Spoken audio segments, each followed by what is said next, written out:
თუ ეს ვიდეო ჩართეთ, დიდი ალბათობით პარფიუმერია გაინტერესებდა, ალბათ კითხვას გაგჩნიათ, როგორ იქმნება სუნამო. ბავშვობაში ალბათ ბევრ თქვენგანს უცდია სუნამოს სახლში შექმნა, შეაგროვებდით ყვავილებს, ხილს, ბალახს და ასხამდით წყალს ან სპირტს, თუმცა სუნამოს შექმნა გაცილებით რთული და კომპლექსური საქმეა. მოგესალმებით ჩემო სურნელოვანო მეგობრებო, მე ვარ გიგი და დღეს ვისაუბრებთ იმაზე, თუ როგორ იქმნება სუნამო. ბევრს გონია, რომ სუნამოს შესაქმნელად საჭიროა ვიყიდოთ ეთერზეთები, პარფიუმერული ზეთები, რომლებიც იდეაში ყველაზე დაბალი ხარისხის პროდუქტია, შევურიოთ რამდენიმე წვეთი და მივიღებთ მშვენიერი არომატს, თუმცა შედეგი გვიჩვენებს, რომ არც თუ ისე კარგ რაღაცას მიიღებთ და თქვენი დრო, რესურსი და თანხა ტყუილად იქნა დახარჯული. როგორც მუსიკაში, ან მხატვრობაში, ისევე პარფიუმერიაში საჭიროა პრაქტიკა, გამოცდილება, პროპორციები, რომ რაღაც ღირებული შექმნა. ამ ვიდეოში კი მოგიყვებით ყველაფერს, თუ როგორ შეგვიძლია შევქმნათ სუნამო სახლის პირობებში. თუ მოგწოთ მსგავსი სტილის კონტენტი, აუცილებლად დაალაიქეთ ვიდეო და გამოიწერეთ არხი. ეს ყველაფერი ძალიან მნიშვნელოვანია და მეტწილად თქვენ აქტიურობაზე არის დამოკიდებული ჩემი შემდეგი ვიდეოების გამოსვლა არ გამოსვლის საკითხიც. სუნამოს შესაქმნელად პირველ რიგში გვჭირდება აღჭურვილობა. ნივთები, რომლებიც დაგვეხმარება სასურველი შედეგის მიღწევაში. პირველ რიგში საჭიროა სწორი სასწორი, რომელიც აჩვენებს 0,1 გრამის სიზუსტით. მსგავს ძვირადღირებულ სასწორში ინვესტიცია დაგვეხმარება, რომ ჩვენი ინგრედიენტები და რესურსები ნაკლებად დავხარჯოთ და გრძელ პერსპექტივაში ბევრად უფრო ნაკლები ხარჯი გქონდეს სუნამოს შექმნის პროცესში. ალბათ ბევრ თქვენგანს კითხვა გავუჩნდება, რა საჭიროა სასწორი და რატომ არ შეიძლება, თუნდაც მილilitrობით გავზომოთ პროპორციები ან წვეთების მიხედვით. საქმე არის მარტივ რაღაცაში. განსხვავებული ინგრედიენტების მილilitrობა განსხვავდება გრამაში. ანუ ერთი კონკრეტული 1 მილილიტრი შეიძლება არ უდრიდეს 1 გრამს. ზოგ შემთხვევაში უდრის 1 გრამზე მეც, თუ რეზინებზე არის და ბალზამებზე მიდგა საქმე. ზოგ შემთხვევაში 1 გრამზე ნაკლებია, შესაბამისად გრამაჟი არის ერთადერთი ფორმულა, რითიც შეგვიძლია პროპორციები გავზომოთ და ყველა პარფიუმერიც სწორედ სასწორს იყენებს. რა თქმა უნდა, შეგიძლიათ უფრო ბიუჯეტური სასწორის შეძენა, რომელიც მიასედებში ზომავს, თუმცა ბევრად უფრო მეტი მატერიალი დაგეხარჯებათ და ბევრად უფრო ხარჯიანი იქნება ეს პროცესი თქვენთვის. შემდეგ საჭიროა შეიძინოთ სატესტო ბოთლები. მე გირჩევთ ქარვისფერ ბოთლებს, რადგან სინათლეს ნაკლებად ატარებს და უფრო უსაფრთხო არის, მათში გადავიტანოთ ჩვენი ნამუშევარი, ეს იქნება თვითონ სუნამო თუ ჩვენს მიერ შექმნილი აკორდი. აუცილებლად გვჭირდება პიპეტები და ბლოტერები, იგივე ქაღალდი, რასაც დავტესტავთ სუნამოს ამ ინგრედიენტს. ასევე გვჭირდება კალამი და ბლოკნოტი, რომ ჩავიწეროთ ჩვენი ნამუშევრები. ეს აუცილებელი საკითხი არის და არ გიჩვენთ, რომ გადაახდეთ ამ პროცესს, რადგან თუნდაც არც თუ ისე სასურველი შედეგი მივიღოთ, ეს ფორმულები, რომლებიც არც თუ ისე კარგი გამოვიდა, დაგეხმარებათ, რომ მეტი გამოცდილება მიიღოთ, თქვენ შეცდომებზე ისწავლოთ.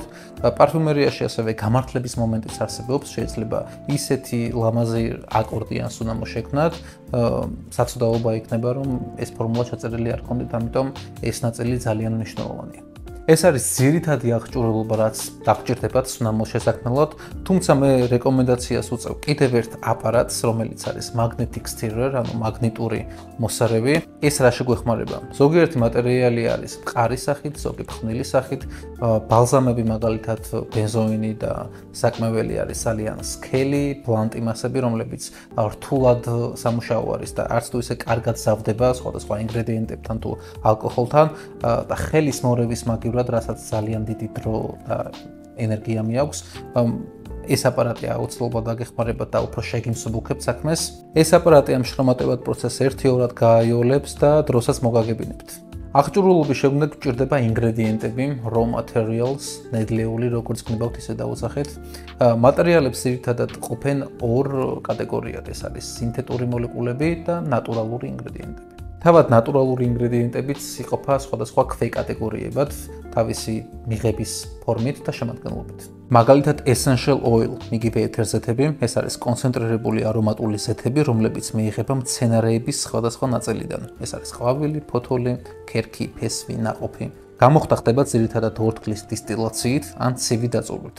მაგალითისთვის ლავანდის ეთერზეთი, ლიმონის ეთერზეთი, პაჩულის ეთერზეთი და ასე შემდეგ. შემდეგი არის აბსოლუტები, რომლის მიღების ფორმაც არის solvent-თან, ანუ გამზავებელთან ერთად გამოხდა. ეს გამზავებელი არის ძირითადად ჰექსანი.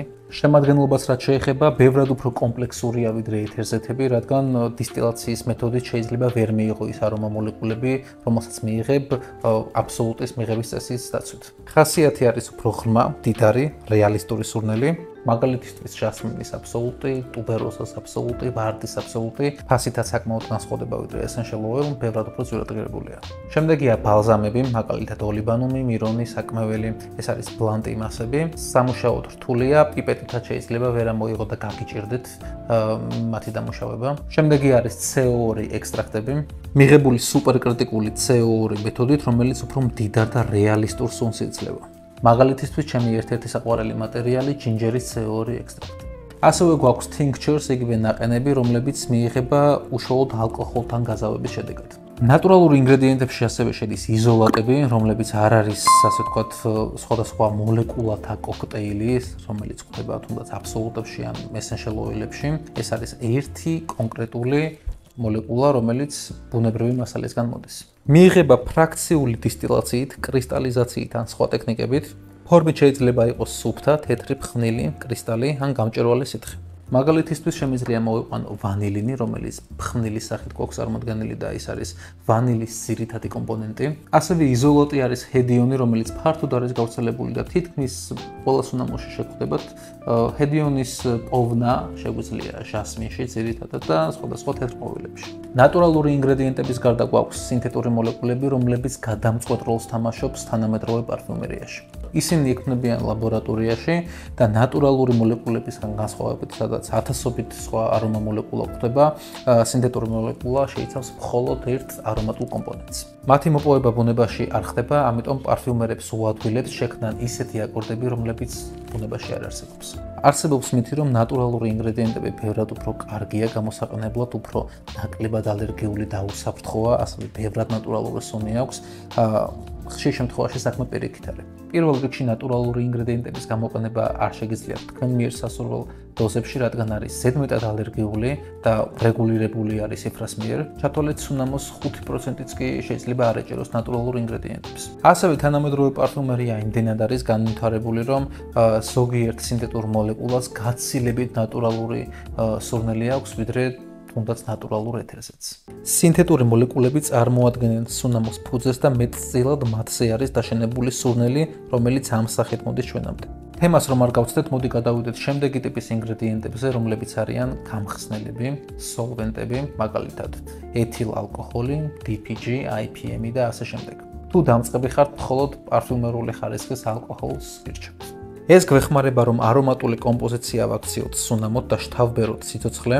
სოლვენტები გვეხმარება არა მხოლოდ სუნამოდ გადაქცევაში, არამედ მატერიალების უკეთ გამოსაყენებლად.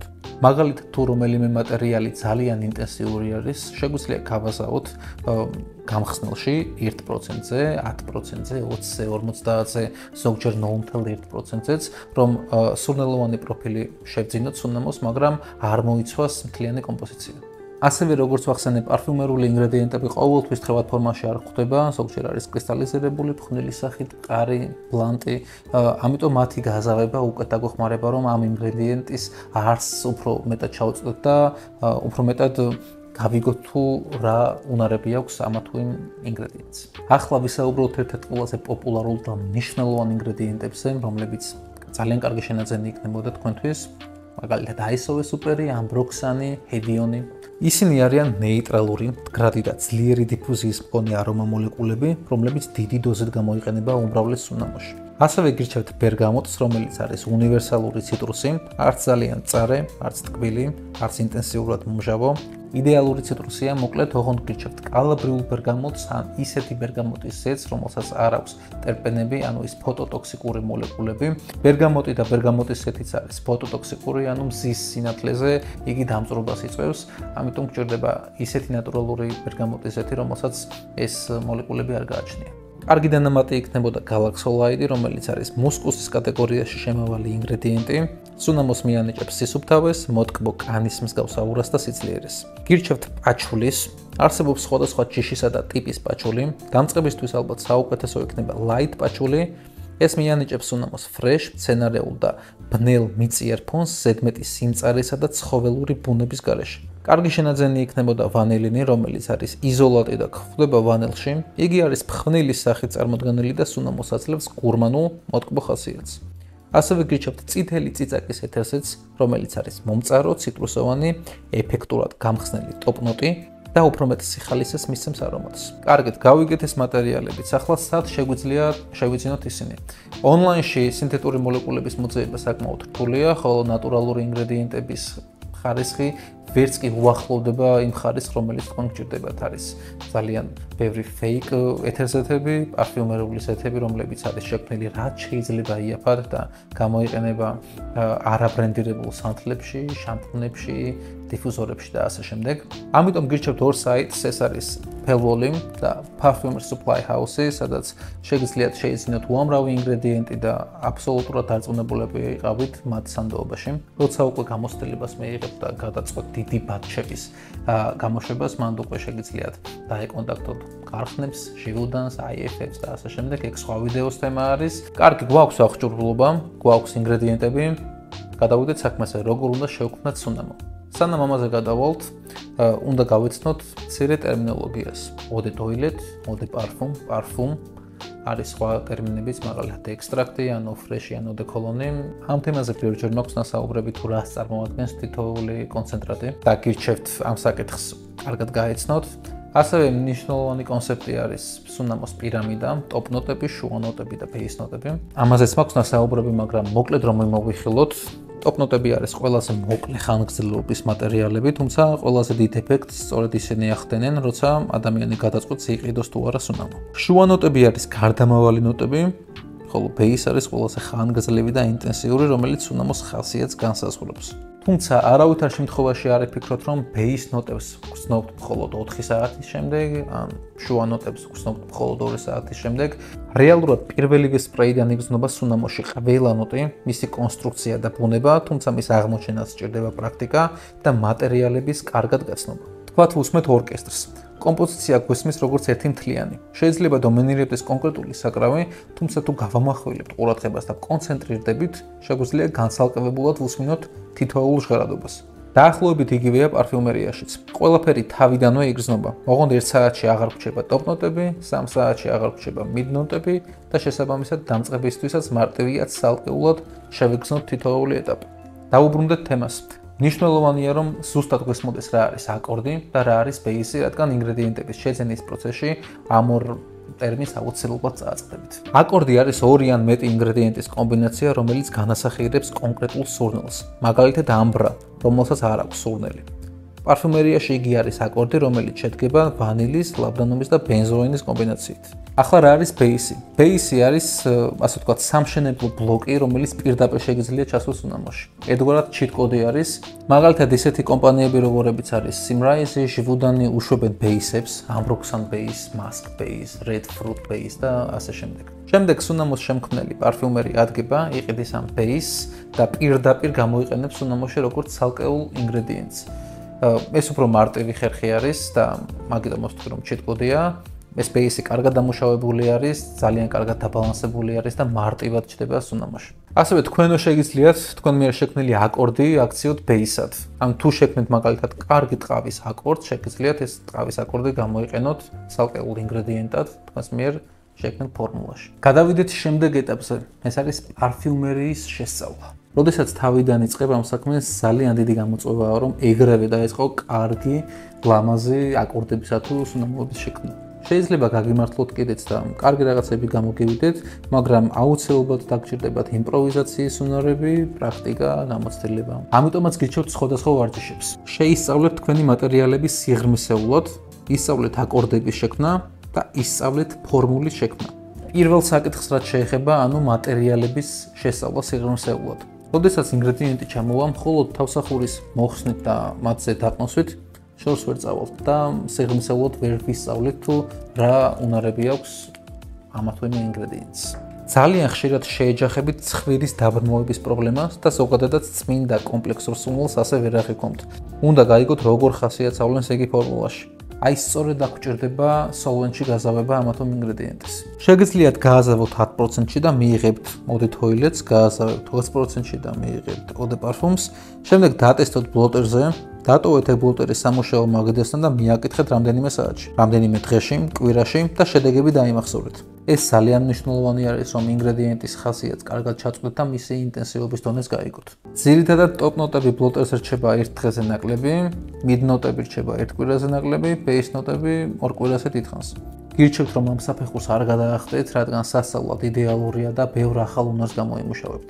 მეორე საკითხზე გადავიდეთ, რომელიც არის აკორდების შექმნა. აქაც შეგიძლიათ უკვე განზავებული ინგრედიენტები გამოიყენოთ.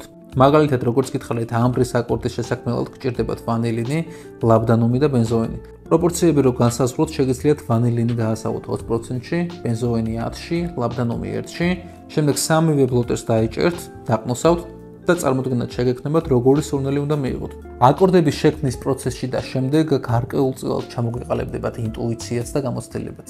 მე გირჩევთ, რომ სატესტო ვერსია გააკეთოთ 5 მლ-ლის ოდენობით, სადაც 15%-ს თქვენი გემოვნებით დაიკავებს არომატული კომპოზიცია, დანარჩენს ეთილის ალკოჰოლი. შემდეგ უნდა დაველოდოთ მასერაციას, მატურაციას. ეს არის ფერმენტირების პროცესი, როდესაც არომატული კომპონენტები ერთმანეთში უკეცავდება და მათ ხასიათს უკეთავლენს დროთა განმავლობაში. ძირითადად საჭირო არის ხოლმე 1-დან 6 თვემდე, თუმცა ასეთ მარტივ ფორმულაში შედეგს 2 კვირაშიც იგრძნობთ.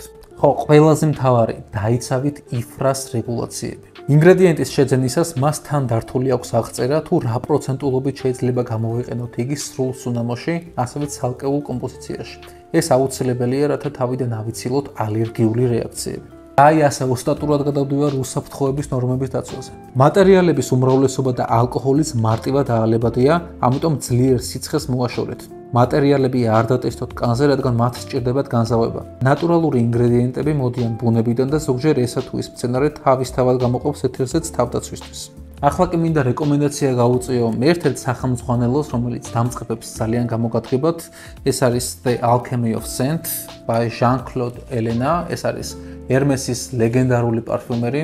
უამრავი წიგნი არსებობს ამ თემაზე, ზოგიერთი ძალიან ძვირი არის და დამწყებებმა შეიძლება ვერ გაიგოს, ამიტომ ეს წიგნი იდეალური არის ამ საქმეში. ქართულად ადაპტირებული არ არის, ინგლისური უნდა ეცოდეთ. თუ ეს ვიდეო ავა 1500 ლაიქზე, ამ წიგნს მიმოვიხილავ და საკმაოდ დიდ ვიდეოს გავაკეთებ ამ თემაზე. მადლობა რომ ბოლომდე მიყურეთ. იმედია საინტერესო ვიდეო გამოვიდე და იმედია ახლა უფრო მეტი იცით ამ სფეროზე ვიდრე ამ ვიდეოს დაწყებამდე.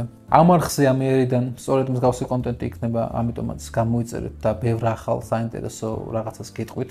სუნამოების განხილვის ვიდეოებს რაც შეეხება, აუცილებლად გამომყევით Instagram-ზე და TikTok-ზე. მანდ უფრო შეხვდებით მსგავსი მიმართულების ვიდეოებს. აუცილებლად დააკომენტარეთ თქვენი აზრები და კითხვები. მაქსიმალურად ვეცდები თითოეულ კითხვას პასუხი გავცე, ან ერთი ვიდეო მაგას მივუძღვნა. არხის გამოწერაც არ დაგავიწყდეთ. მომავალ შეხვედრამდე.